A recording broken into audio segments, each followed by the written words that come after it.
ଏଥିରେ ମଧ୍ୟବିତ୍ତ ପରିବାର ଆଜି ଦିନ ପାଇଁ ବା ମଧ୍ୟବିତ୍ତ ବର୍ଗର ଆୟକାରୀ ମାନେ ଏଥିରେ ଅତ୍ୟନ୍ତ ଖୁସି। ଏବଂ ଆଉ ଦଳେ ହେଉଛନ୍ତି ଦୋକାନୀ ମାନେ, ସପକିପର୍ସ ମାନେ। ବିଶେଷ ଭାବରେ ଦିଲ୍ଲୀର ଯୋଉ ସପକିପର କପଡ଼ା, ଜୋତା, ବେଲ୍ଟ, ପର୍ସ ଏବଂ ଇଲେକ୍ଟ୍ରୋନିକ ଗୁଡସ୍, ଏଇ ଯୋଉମାନେ ବିକ୍ରି କରୁଛନ୍ତି ସେମାନେ ସମସ୍ତେ ବର୍ତ୍ତମାନ ଖୁସି ହେଇଥିବେ ଏ ବଜେଟକୁ ଦେଖିଲା ପରେ। ଏବଂ ଦିଲ୍ଲୀ ବର୍ତ୍ତମାନ ନିର୍ବାଚନ ମୁଖୀ ହେଇଛି ଏବଂ ସେଇ ସମୟରେ ଇଏ ଖୁସି ସେଠିକାର ମଧ୍ୟମ ବର୍ଗ ଏବଂ ସେଠିକାର କେନ୍ଦ୍ରୀୟ କର୍ମଚାରୀ ଏବଂ ସେଠିକାର ଆମର ଯୋଉ ଦୋକାନୀ ମାନେ, ସପକିପର୍ସ ମାନେ, ଏ ସମସ୍ତେ ଆଜିର ବଜେଟ ଦେଖିଲେ ନିଶ୍ଚୟ ଖୁସି ହେଇଥିବେ। ଏବଂ ଖୁସି ହବାର କାରଣ ହଉଛି ଇନକମ ଟ୍ୟାକ୍ସ ର ଡିଡକ୍ସନ ଏବଂ ଅନେକ ଜିନିଷ ଉପରେ ଆମର ଦର କମିଛି, ମାନେ କମିବାର ବ୍ୟବସ୍ଥା କରାଯାଇଛି। ଏପରିକି ମେରାଇନ ପ୍ରଡକ୍ଟ ମଧ୍ୟ ତାର ଦର କମିବ। ଯୋଉ ମେରାଇନ ପ୍ରଡକ୍ଟ ଭିତରେ ନମ୍ବର 1 ହଉଛି ଚିଙ୍ଗୁଡି, ପ୍ରନ୍। ଏବଂ ସେ ପ୍ରନ୍ ର ବ୍ୟବହାର ଦିଲ୍ଲୀର ଛୋଟ ଢାବା ଠାରୁ, ଛୋଟ ଦୋକାନ ଠାରୁ, ଯୋଉମାନେ ଫାଷ୍ଟ ଫୁଡ ବିକ୍ରି କରୁଛନ୍ତି, ବଡ ହୋଟେଲ ପର୍ଯ୍ୟନ୍ତ ସେଇମାନେ କରିଥାନ୍ତି। ତେଣୁ ସବୁ କ୍ଷେତ୍ରରେ ଇଏ ଗୋଟାଏ ଖୁସିର ଲହର ଜମେଇଥିବ ବର୍ତ୍ତମାନ ଦିଲ୍ଲୀରେ। କିନ୍ତୁ ଆମେ ଯଦି ୟାକୁ ଲକ୍ଷ୍ୟ କରିବା, ଇନକମ ଟ୍ୟାକ୍ସ ଯେତେବେଳେ ଲାଗୁ ହବ ଆସନ୍ତା ବର୍ଷ ବେଳକୁ, ଆମେ ଯେତେବେଳେ ଦବା, ସେତେବେଳକୁ 8th ପେ କମିଶନ, ଅଷ୍ଟମ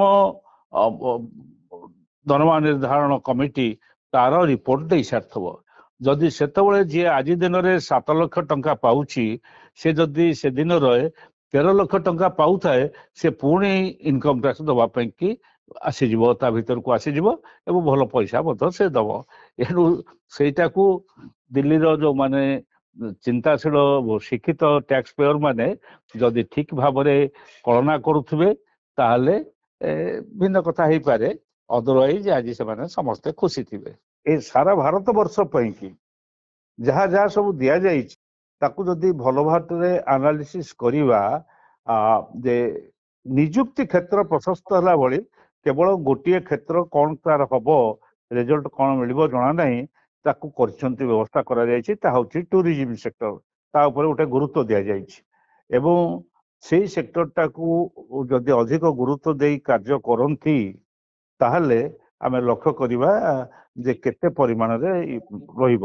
କିନ୍ତୁ ଆଉ ଗୋଟିଏ କଥା, ଦୁର୍ଭାଗ୍ୟର କଥା ଘଟିଛି ଯେ ବର୍ତ୍ତମାନ ପୁରାପୁରି ଆମର ଯୋଉ ଇନ୍ସୁରାନ୍ସ ବା